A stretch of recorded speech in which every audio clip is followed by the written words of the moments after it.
Thank you very much for joining us today. My name is Will Simpson. I'm an ambassador for Upwork along with my co-host Neal. Topic today, our expert talk is on career-changing tips for transitions in the freelancing journey. Now, throughout the presentation, there is the ability to answer in a little question section down the bottom of the Zoom widget. Feel free to type in any questions you have along the way. We'll go ahead and filter those into the conversations as much as possible. So feel free to go ahead and contribute there. If it's more of a personal topic or guided to specific to one person, I may just respond directly to you. Otherwise, we'll bring it up in conversation. So without further ado, let me go ahead and introduce our panelists here.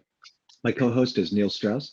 He's a Philly-based social media strategist and freelancer, and also an Upwork ambassador.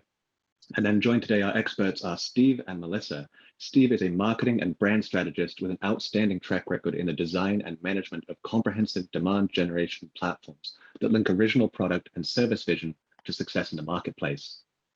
And Melissa is a founder of OMG Code, a tech company specializing in web and app design and development. She's earned over 200,000 and gained 65 five-star ratings, working over 100 jobs, over 4,000 hours of work. So heavily invested in the platform here. It's a pleasure to have you guys joining us. Thank you so much. Pleasure to be here. Thank you. All right. So Neal, do you want to start us off with a little bit of conversation here and intros? Sure. Thanks, Will. And thank you again, Melissa and Steve, for joining us today.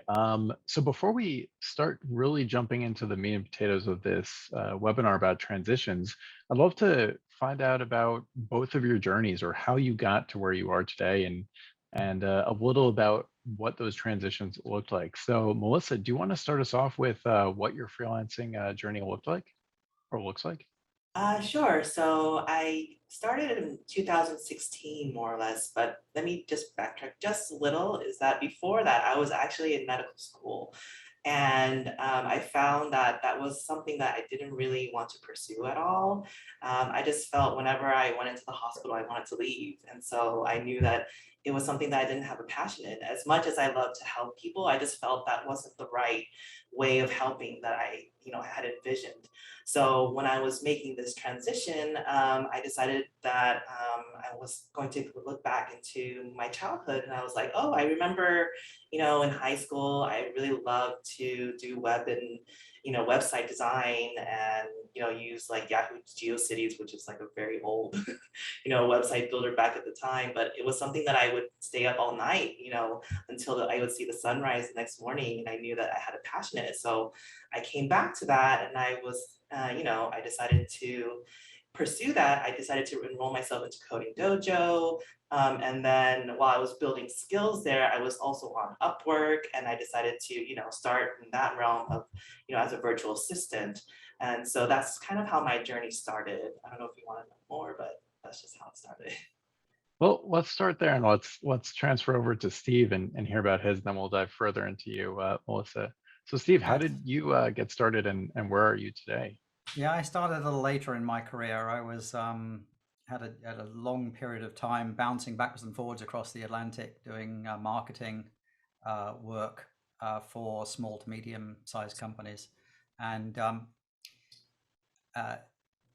effectively, at the end of that process, about 3.5 years ago, I determined that some sort of independent consulting role might give me an opportunity to delve into different kinds of organizations as an outside pair of eyes. And that's pretty satisfying, actually, because marketing, I know it's completely unique, but when you're sort of a new pair of eyes looking at a marketing situation, you can often do a bit of diagnosis and see things more clearly than somebody who's been sort of in the thick of it for a long period of time. So that's really the momentum that I have, is working with different people, different business types, and helping them to formulate their marketing approaches and use the best of the tools that now exist on the marketplace as well. That's been kind of my stock in trade, is using some of the sort of popular tools to help marketing achieve the leverage that it's possible to achieve these days. Thanks, Steve. So it sounds like both of you have tremendous or very interesting transitions, I should say. Melissa, for you, it's from medical school into freelancing, but also medical school into now being a virtual assistant, and then also into coding websites. is a big leap there. And Stephen, for yourself, of going from working full time for other companies or more traditional work styles and into freelancing and really running your own business. So, what were some of the um, either internal or external motivators to make freelancing your not only your full-time gig, but also that really made you pursue, like from Melissa, from your perspective of pursuing being a virtual assistant and coding as well. Do you want to start us out with that, Melissa? Sure. So I think I always wanted, I think that lifestyle of what a freelance person is. Well, to define what freelancing actually is in the beginning is the fact that, in the medieval times, the freelance was considered, like a medieval mercenary, a knight that would pretty much, get to choose who they would fight for, in war or battle. And so freelancing is, it came from that where, you're choosing as a freelancer, who you're working with, how you're working with, has the flexibility. You don't necessarily have a lord or someone that you are necessarily, has some control over you. It's that you actually have the control. And so, as a child, when I was in high school and, in school in general, like I actually really hated the idea of, being sat down and like being forced into that classroom and staying there, for 45 minutes and waiting for the bell to ring. Like I remember I would like ditch school all the time actually, because I would just didn't want to go. And the same thing happened when I was, in medical school. Like I would go to the hospital and I would be like, I don't want to, be here. And then there would be sometimes overnight where I would have to stay overnight. I'm like, this is torture. And so when I went into freelancing and I saw like the flexibility and the freedom of it, I was like, this is who I am, it's my personality type. This is exactly, what exactly I want to do with my life. I want to be able to set my own hours. I want to be able to work on projects that I love or people that I want to work with, not be forced into a situation where I feel like I'm trapped. So in a way, I felt like this freelancing was just, everything, it embodies who I am as a person. Interesting. And so, how did you? I mean, once you took that first step into freelancing and you found this flexibility here, and your reference to medieval times, especially for the freelances, or how did you first find that client or that niche that you really felt that you weren't being forced into? And then how did that change over time as you've grown? Yeah, so I think so when I first started, it was the virtual assisting, which was, it was good because, got my foot in the door. And you always want to, when you first start, you need to have a client that believes in you and that gives you a great review at the end and like has some kind of rating for you, because that ratings are everything when it comes to Upwork. That's you should know that right off the bat, that that's like the most important thing to have. And so once I was able to get that, so you might necessarily like, you might not be able to do what you necessarily love in the beginning, but get your foot in the door. And then once you figure out that, this is something that you want to do, now you have the opportunity to explore and see what you like. And like I had previously said, when I was in high school, I just loved, doing website design and things like that. So I knew I had to pursue something similar.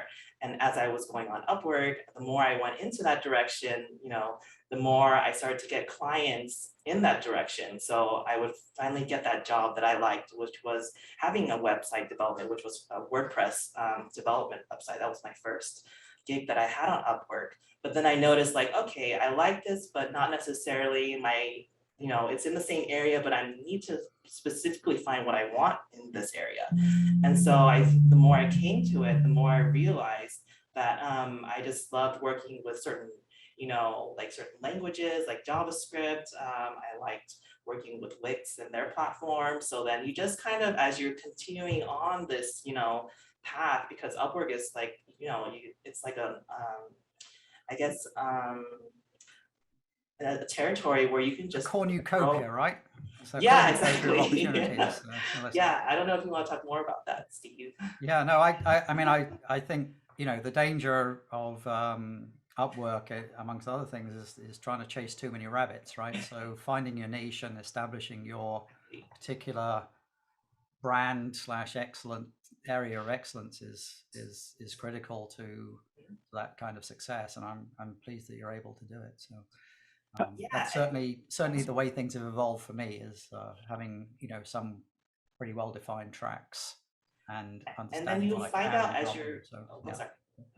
And then you'll find out as you're going on this path that, you find out, oh, this is what I like and what I don't like. When you start doing the project, you're like, okay, I'm actually more towards this type of project versus a different type. I'm not sure if you've discovered that on your side. Yeah, and I think the same thing's true. I think we're going to touch on this probably later on, is finding the types of client or the project outline that appeals to you, right? So sometimes people write up projects which are diffuse, vague. You can easily say no.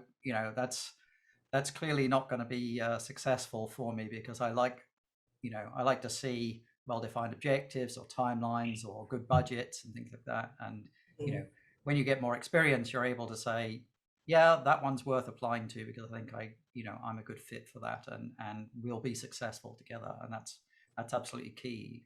As well as the technical side of things, the fit of client Right. and freelancer is also important, I think. So. There's a couple of questions from the audience here that I think are pertinent to where we're at right now. The first one here, I think, is relevant to what you were just talking about, Steve, is how do you manage project scope on Upwork? You were mentioning that, sometimes the job descriptions can be a bit vague. When you go ahead and approach these clients, how are you making sure that you're establishing the scope on there? Is there a specific workflow you use? I wouldn't say there's one workflow, but the majority of projects are structured as an hourly sort of fee, and you typically find that people put a max hourly rate per week. And when you jointly agree that max number of hours per week, you can then say, hey, I think it's going to take me X weeks to achieve this goal, right? And try and work towards that.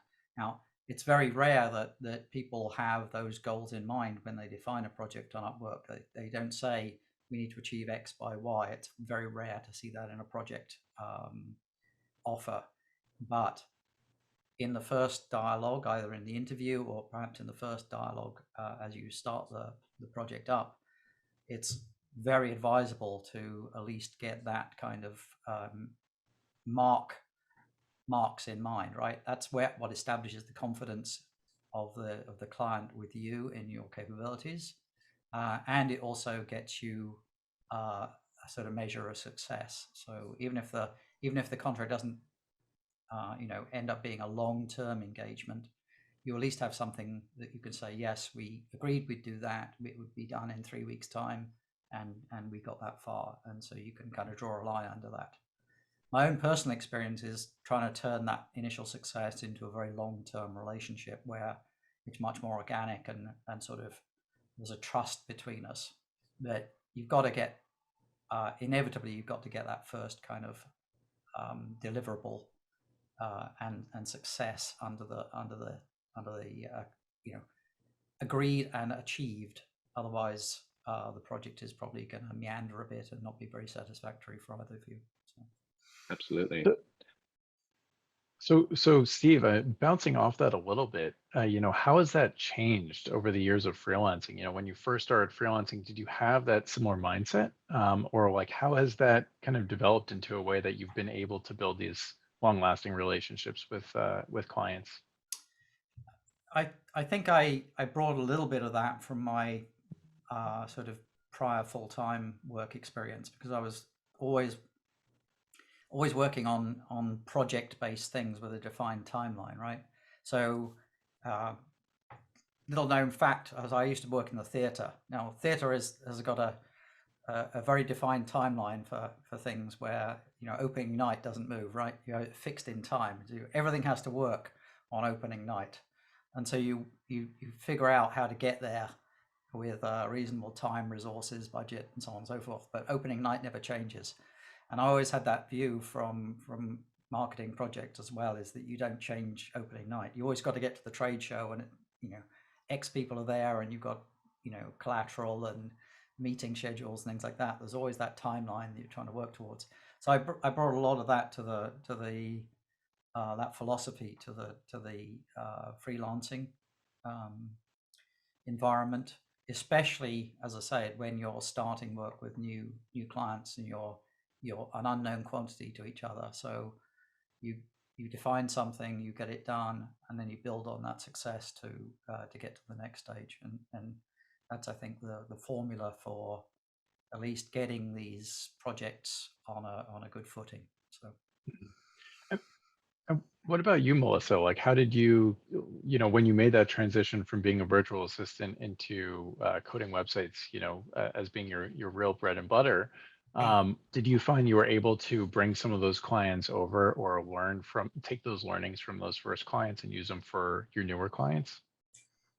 You honestly learn always something new from every client that you get. And I think the first clients, when you first start off, you kind of are discovering, how to interact with a client. Because it's your first, at least for me, it was my first like kind of entrepreneurship, solopreneurship kind of moment.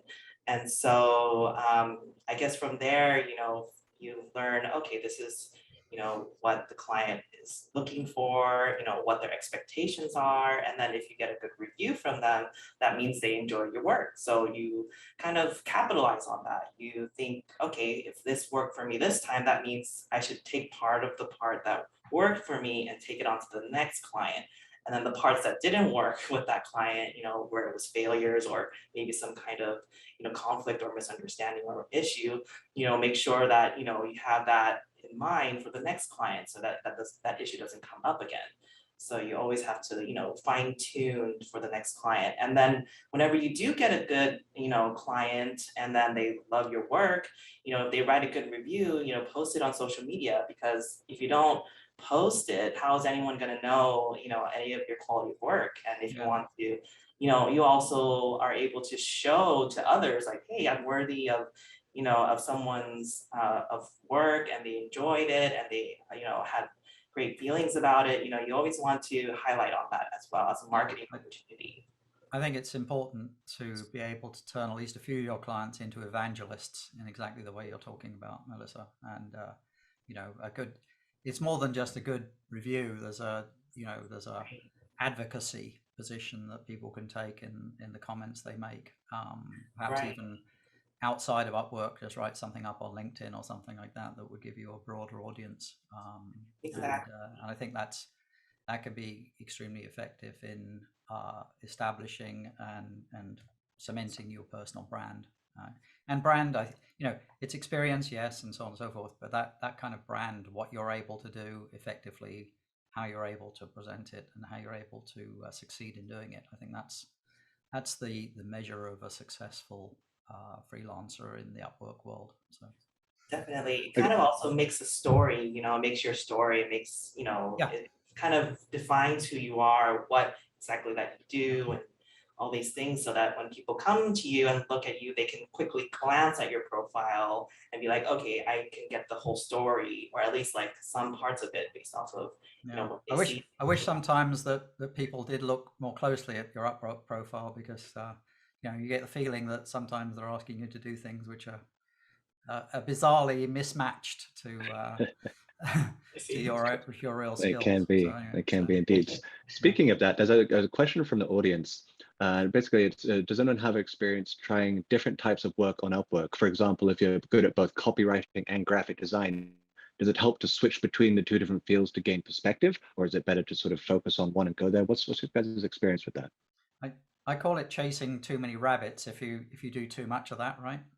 And the point being that if you're chasing too many rabbits, you won't catch any rabbits, right? So I think having a base and established track record in one particular field is pretty important, and then you have the opportunity to grow extra profiles and perhaps branch out and experiment with other things. But it would be a bit like having a website for a restaurant where you advertise both Chinese food and Italian food or something like that, right? They don't necessarily go together. Different techniques, different ingredients, different things like that, and people will come to the website and say, that's a weird combination, right? I'll try this one over here. That's obviously a specialist. Specialists are, my whole marketing philosophy is about specialization, and if you can demonstrate you're a specialist who knows the territory and can perform effectively in that field of work, then I think that people will be more inclined to start a conversation with you and explore those things. There's a marketing philosopher that I often quote, is Harry Beckwith, his name is, and it's his guiding principle is that if you want to broaden your appeal, you narrow your messaging, right? So you narrow your messaging and say, I'm really good at X. You get the opportunity to discuss X, and then you discover that Y and Z are also part of the picture, and you can then pursue those independently. So I think that's true of many things in business, but I think it could be very true of freelancing. Wouldn't you agree, Melissa? So I had a different experience actually. So Okay. for me, yeah, I understand what you mean in terms of like being able to specialize and, you know, trying to be an expert in your field. And that totally makes sense. But for me, I found that the more I branched out, the more I looked outward and explored, the more I realized I actually don't have just one interest. I actually have multiple interests. And then as I pursued each one, I noticed, you know, I was getting good reviews back. And I noticed, you know, if you look on my LinkedIn, you'll notice that I'm considered on Upwork the best 15 Wix specialists, the best 27 PHP developers, the best 8 iPhone app developers, the best 11 Android app developers that are for hire for San Francisco by Upwork. And the reason why I got these titles was because of the fact that I actually decided, you know, I don't want to narrow myself into only one passion. I actually have multiple passions. And, you know, why not pursue all of them at once? You know, at least for me, it might be different for you, but I think it really depends on the person. And then at that point, since my perspective is so different than yours, that you know, whoever, if you want to pursue multiple things, like if you have multiple interests, you know, go and try it out and see what exactly is, you know, the best fit for you. And, you know, if you have 2 interests or 3 or 4, you know, I don't see the harm in like, you know, pursuing that and seeing where it goes. It's good to Yeah, see that there's yeah. it sort of No harm, illustrates that right? there's many So different ways to get it done. Yeah, you know, different strokes for different folks. That's good. Neil, do you want to bring up one of our next core topics here? Just so we got some really good topics I want to make sure we hit on before we run out of time. Yeah, for sure. So I actually, it's kind of based off of this previous conversation that we're having and the different strokes for different folks and chasing too many rabbits, which is, you know, as you transition or as you try out different things, it's great to find the things that work, but it's sometimes also even better to find the things that don't work as well. So how have, for both of you, as your freelancing careers have changed and your journeys have transitioned, how have you guys responded to failures or to the bumps in the road along the way? well, I think that you know, you learn a few things from failures, right? You learn a few things from projects that go wrong, and if you have the opportunity to stand back from that failure, not just thump the walls or do something unproductive, you can stand back and say, yep, I shouldn't have taken on that client. That was a bad fit. It was probably doomed from day one, right? I haven't had that many of those, but it has happened. Um, and you've got to kind of bounce back from that and say, let's be a little bit more careful about how we set things up in the future, how we um, open up the project dialogue. Maybe say at the end of an interview, thanks, but I don't think this is going to work out for us. You know, have that courage. Um, that's a scary thing to do sometimes, but sometimes necessary. I don't know, Melissa, have you had that experience? Yeah, so I think for me, failures were actually a prerequisite before I succeeded. And it really kind of, you know, failures tell you so many things. You learn so much more from failure than success, really, because you learn what you shouldn't do. You learn, okay, if I do, you know, you see what failure looks like, tastes like, smells, or feels. You know, there was one point in my life where I only had $100, you know, and I gave it as a deposit for a motel, and I was pregnant at the time with my second child. And I was living motel to motel, and that was my life. You know, I had no stove. I had to, just get by. And I didn't know if I was going to make it or if I had to go to a homeless shelter. So, when you get down to that bottom point, you realize, I don't want to be here. How did I get here? You kind of saw how you got there. Then, and when you're at that bottom, you're like, okay, how do I get back up? And then when you see yourself get out of that, you're like, okay, so now I know how to get out of failure. I now have learned this skill, this life lesson where you learn, never give up is one thing I've learned. Follow your passions, follow your dreams, and believe in yourself. And those are the three things that really came out of that experience for me. And you can just learn so much from failure. And I know a lot of people think negatively about it, but honestly, I think failures is something that you can learn so many things from. Yeah, that's terrific from both your perspectives. But Melissa, I love that you can really learn so much and really take a step back to evaluate how things went and to see how you got there and how you can avoid that next time. Personally, for me, I love the mentality of celebrating the same way, the failures and the successes.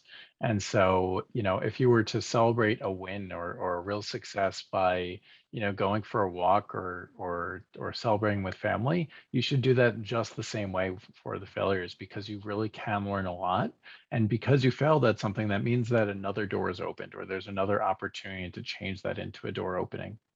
So with that, I mean, kind of diving a little further into that, especially for you, Steve, when you said saying no to clients is sometimes the better thing from the start.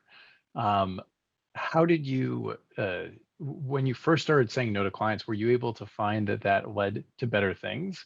And how did you overcome that first hurdle? I mean, I know when I first said no to my first prospective client, it took a lot for me to say the word no versus just thinking about it. So how did that work for you and how has that evolved over time?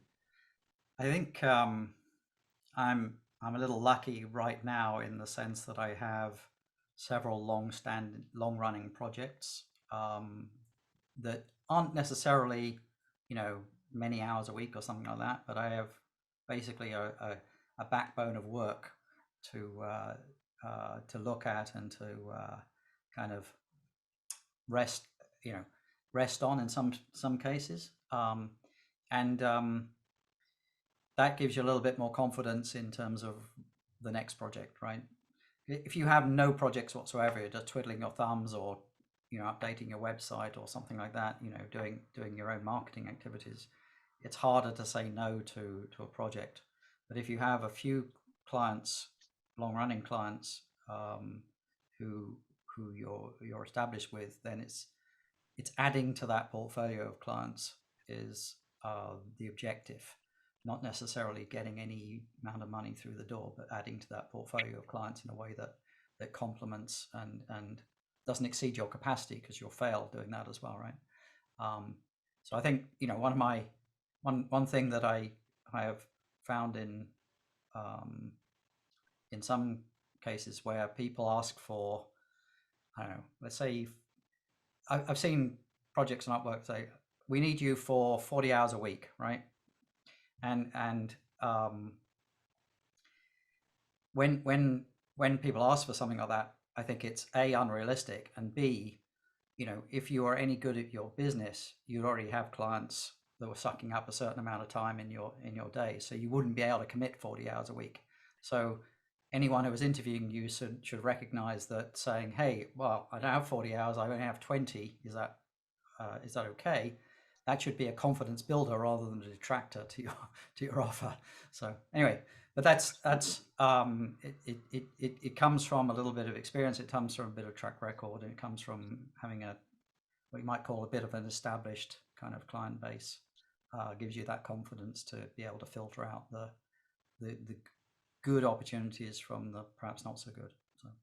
Absolutely. I think it's a very important topic, knowing when to say yes to the client. And if it was difficult for me at first too, when I first started, I just said yes to all of it and quickly found I was unhappy. And when I'm unhappy, I don't do good quality work and I don't develop good relationships. I then went a little bit the opposite way and I got really good at doing what I termed firing the client. When I could tell that the client and I were mismatched, whether I'd already engaged or it was in the beginning stages, I very politely but very directly would just say, hey, this is not a good match. Here's what you're looking for. Here's the ad that you should post to fill the rest of this. I will go ahead and exit at this time because I'm not going to be able to get you to where you need to be. I totally agree. There should be more lessons given to clients in writing their project specs. I think that would be a tremendous service to the whole community. Is, make sure there's a timeline, make sure there's a defined objective, and so on and so forth. Sometimes I see fixed price project bid that says we need you to help us do get more business or something like that. Fixed price bid. Like, that doesn't make any sense. Rather open-ended.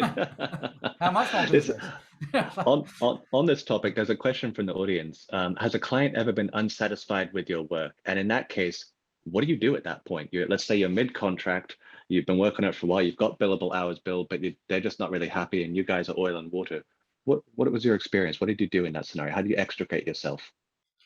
I only have a few instances to think back on, but one of them was just a graceful exit. Hey, I'll finish off this, but then we'll agree to part, and that's the end of it. So you get to a logical point and then walk away. If something has really gone wrong, then you have the opportunity to refund the billing, things like that. That's never actually, it's only happened to me once, and that was actually as much a mistake as anything else. But when you get, if you're really unhappy with each other, then a refund would get you probably the best possible graceful exit out of a situation. Could be painful in the short term, but I think good in the long run, because maintaining your profile and getting dinged with 1-star review or 0-star review or something like that is pretty bad on in the Upwork's math of review averages and things like that. That's pretty bad, and I would do a lot of things to try and avoid that kind of result at the end of the project. So you'd say that you'd sooner reimburse someone and eat the cost than to get the negative review? Is that what I'm getting at? Yeah, if you know that there's a super negative review coming, I'd basically say, let's cut and run from this and reimburse. I've never had to do that as such, but that's something I would definitely consider. Yeah. How about you, Melissa? Have you had any experience with the clients where it's gone sour? What's your approach?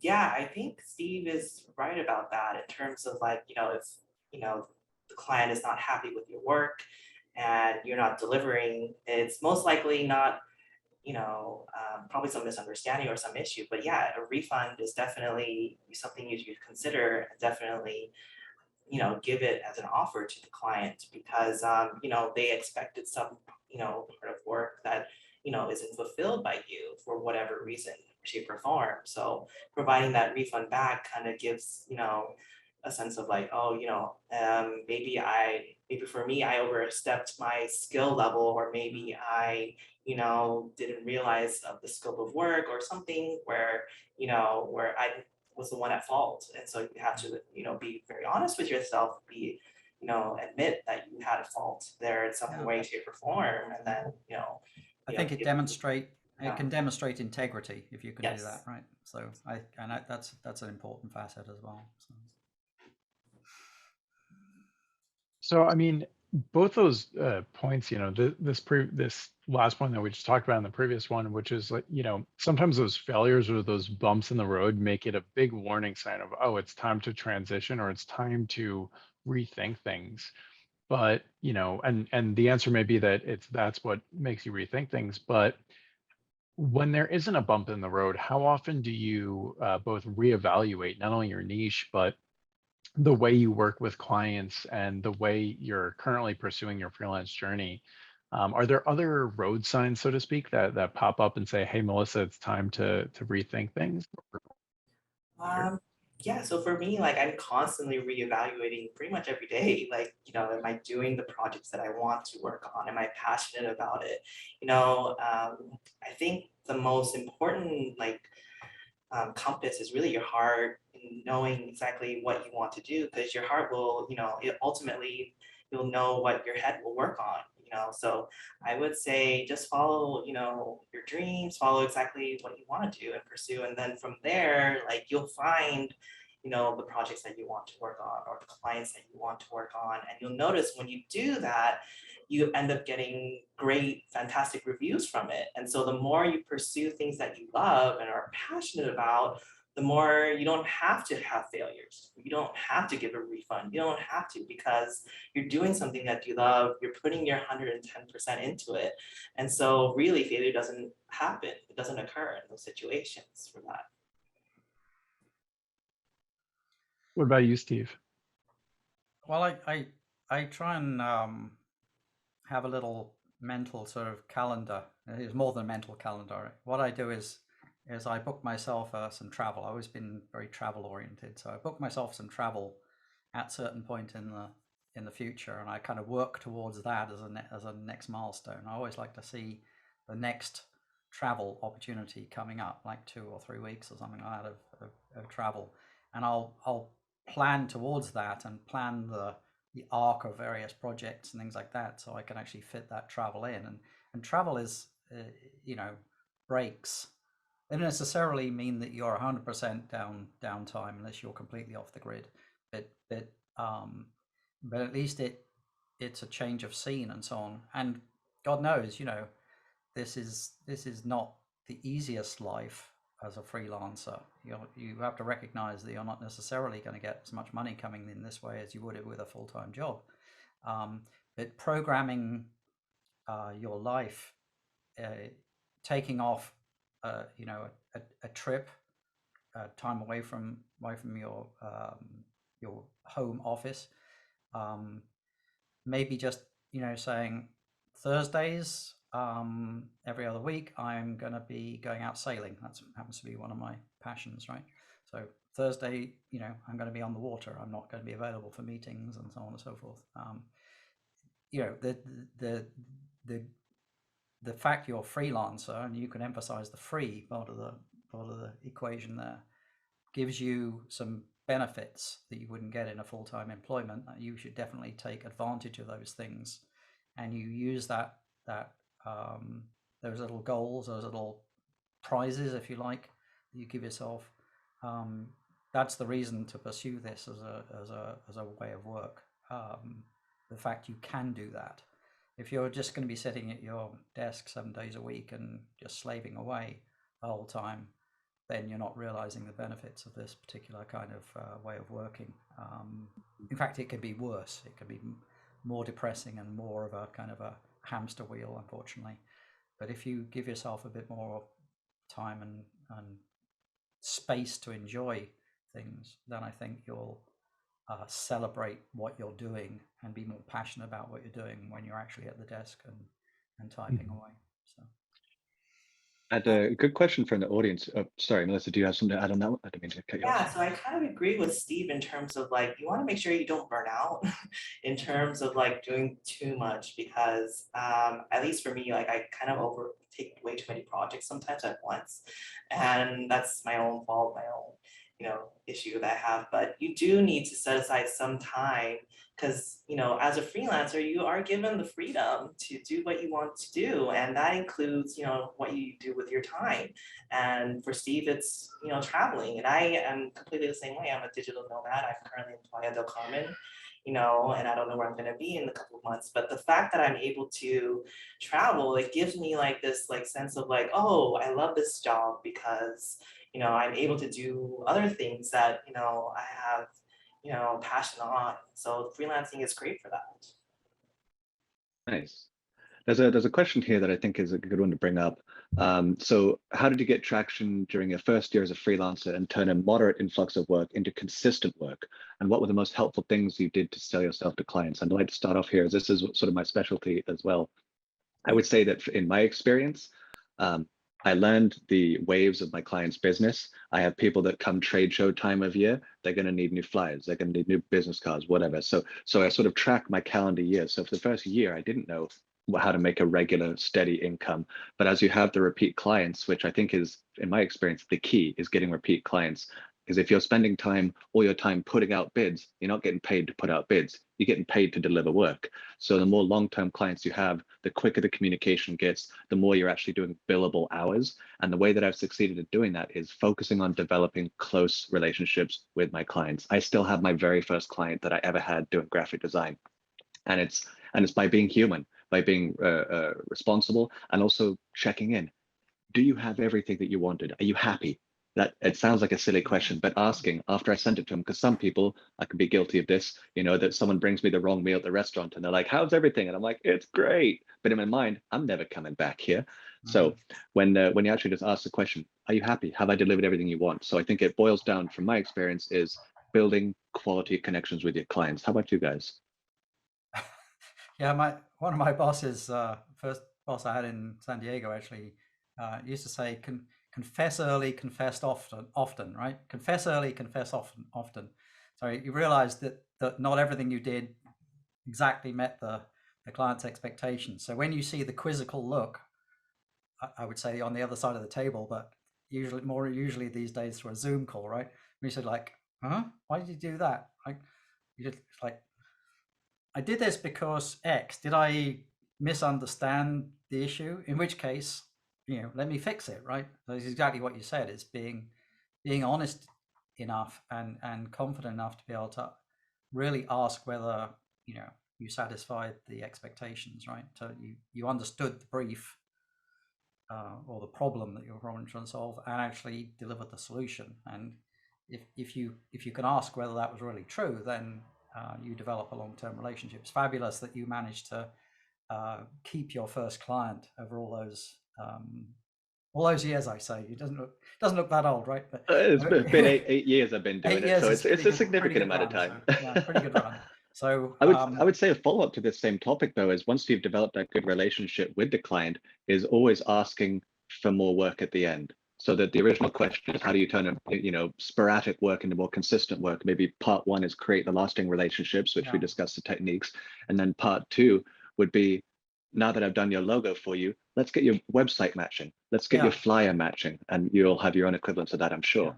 Although a lot of the nature of an Upwork project is typically, I need you to do X by Y, right? That would be an ideal project, and if you achieve X in that time frame, there may be more work to follow, but you can't necessarily expect it, right? It's the quality of the relationship that you build at the end of the day determines whether the project gets shut down with a review or whether it's a continuing relationship. I'm lucky, I think, sounds a bit like yourself in some respects, in that you can turn an initial project activity into something of a more long-term durable relationship, where they'll come to you with additional small problems or ask you questions on a sporadic basis. But the fact that the project's open, or the Upwork project is open, gives you the ability to respond almost in real time, and that's a very valuable thing for a lot of clients. You establish your expertise, you've established your role in the team. You don't need to be billing 20 hours a week to demonstrate that. You just have to be available for the hour that they need you this week, and that's a very valuable thing to be able to do as well. So for me, I think in terms of showing the client, treating them as if you want to be treated yourself. Like, think of, the client as you as a client for your own self. Like, how would you want to be treated? How would you want to be paid? How do you want to, how would the project run? And kind of at that point, you realize, I want to over deliver. I want to give the best quality of my work, because that's what, if I was a client, that's what I would expect. So, always try to give your 110%, giving your all into every project, and then, treating them human, and realize, try to understand what their perspective is, and open communication is very important as well, so that there's no, problems along the way. For me, before I even start any kind of project with a client, I always have a meeting with them on Zoom or anything like a phone call, so that you have that initial like human connection. You have that initial like face-to-face moment where it's no longer just text on a page. You're actually talking to someone that has a certain need, has a certain budget, has a certain desire, and you're there to fulfill that. And you need to really be able to put yourself in their shoes and, talk to them, see what the scope is. Sometimes the scope in Upwork on their, on the actual project proposal is very vague. So you talk at that moment in Zoom call and be like, okay, can you tell me more about, I know you mentioned, even if it's in detail on the scope of the project, sometimes there are certain things that pop up that weren't in that project scope, and that has happened many times to me where if in the beginning when I first wasn't doing so great was the fact that I just went straight into the project without having a conversation or a Zoom call. And I realized that Zoom call is so important because it really helps you see that person.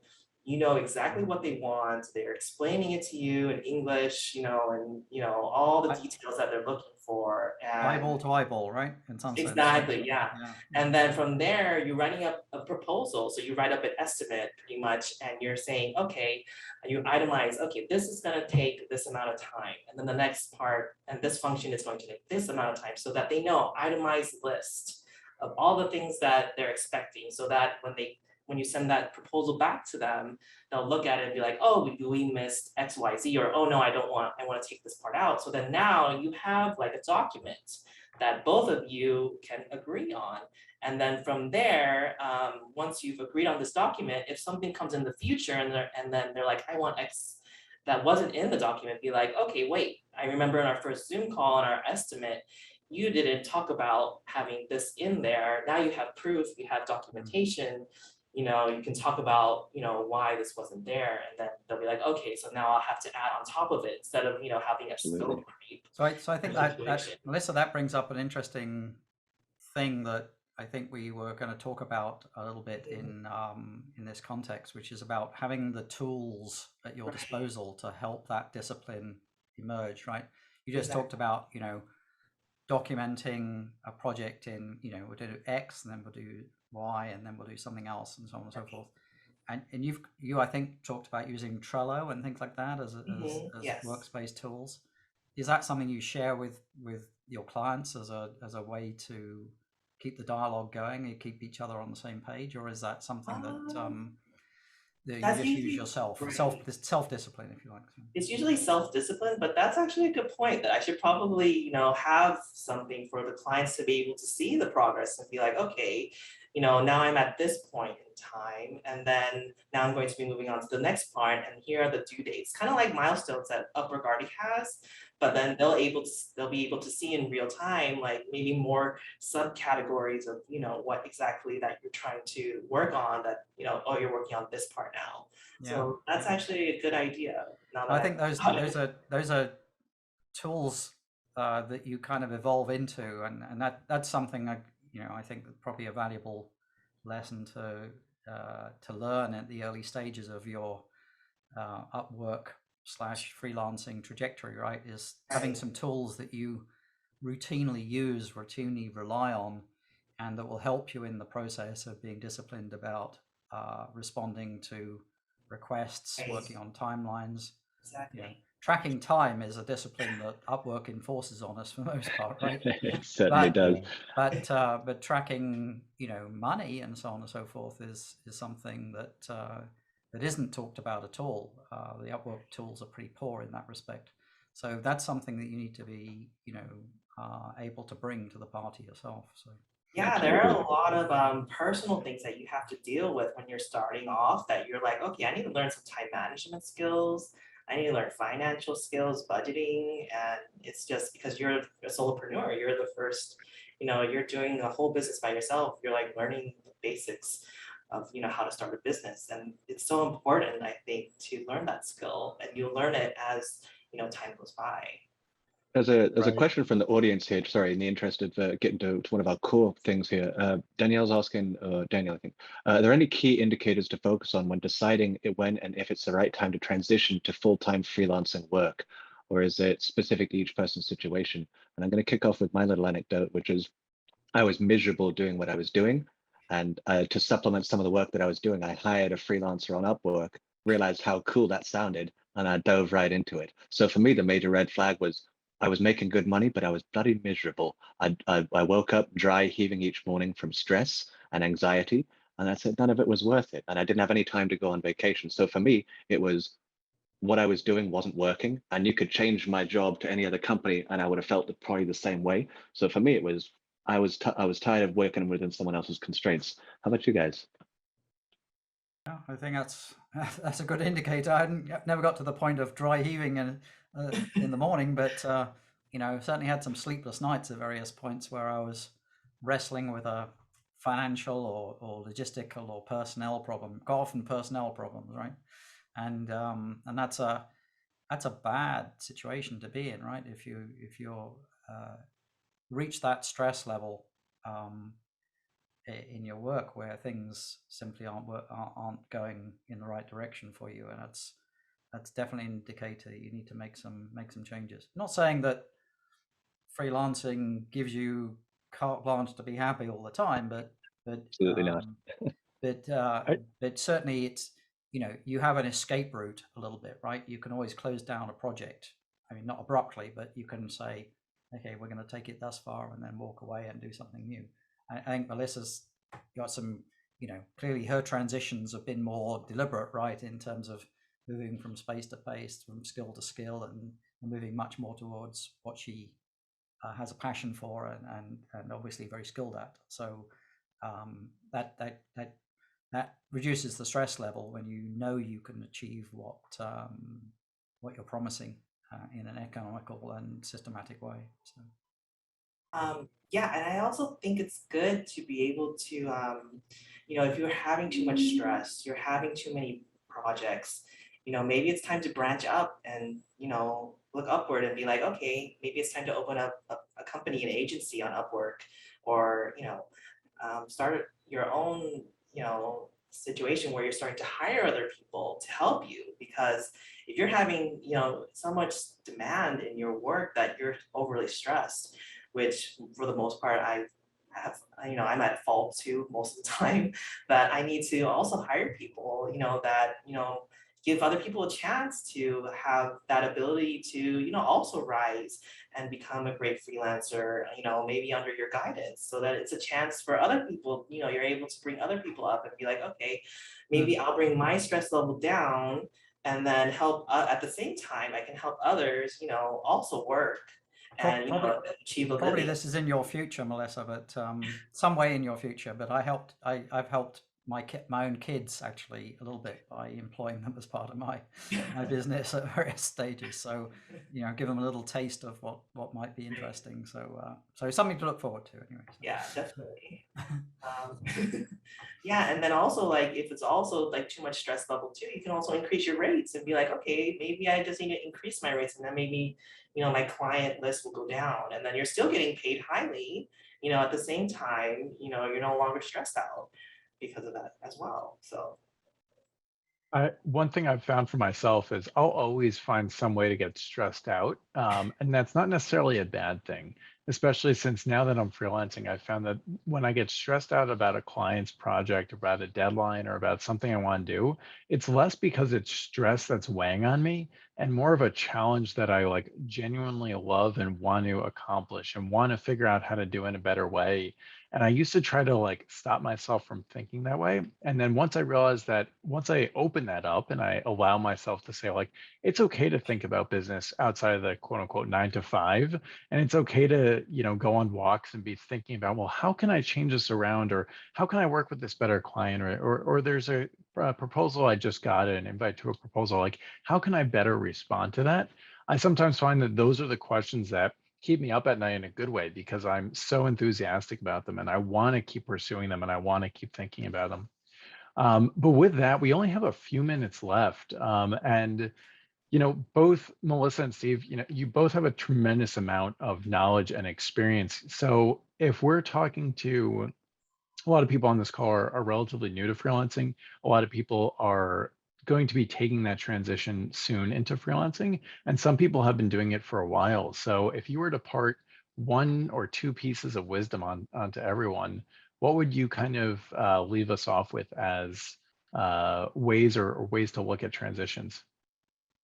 Gosh, I've got a million things going on in my mind about that. But one of the things I I think it's important to be realistic about the financials of all of this, right?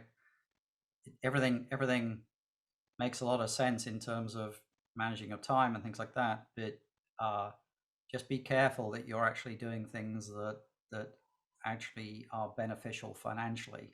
And in order to be able to do that, things like managing a specific bank account rather than working from a personal bank account, and having some accounting kind of software, even if it's very, very simple, just to make sure that you're not, burning money, in an unproductive fashion, because that's the thing that will stress you out. Is you may be enjoying the work, but if you're working that in a way that doesn't cover your bills, then that will, there's a bit of a crisis coming in your future. So I would say, yes, enjoy it. Yes, get the best out of it. Enjoy the freedom and the flexibility, but make sure that you're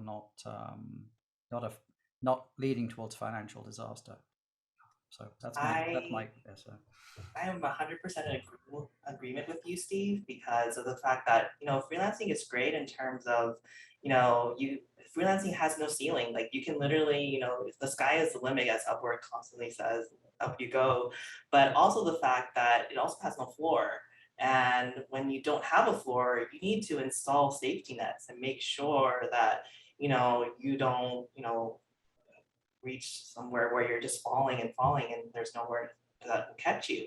So, for people out there that want to start freelancing, don't stop your 9 to 5 or your current full-time work. Start freelancing as a side gig, start it as like a side project. Start little by little in that area until the point where your side gig or your freelance project can become full-time, because you start getting so many clients and so many projects coming at you that now you can do that transition. You can finally make that bridge over, because you don't want it. You need to create some kind of a safety net, some kind of bridge, or else you're definitely going to fail. And I definitely know about failure, so you want to make sure. I don't want anyone to experience what I went through, so. Well, thank you for that, Melissa, and for that, Steve. The other piece of advice I personally leave to everyone, and Will, I want to give you an opportunity to leave a piece of advice too, is to learn from others. So I personally, even though I've been doing this for a few years and I'm an Upwork ambassador, I still love coming to these expert talks, because this panel discussion, I now have 3 pages full of notes of things that I should be working on or thinking about or trying to do differently. And when I first got started, I, was almost religious about reading the Upwork blog and the Upwork community, since there was always something new and I can learn from another freelancer that did something well about how I could change around or transition through some of the things that I'm finding as challenges.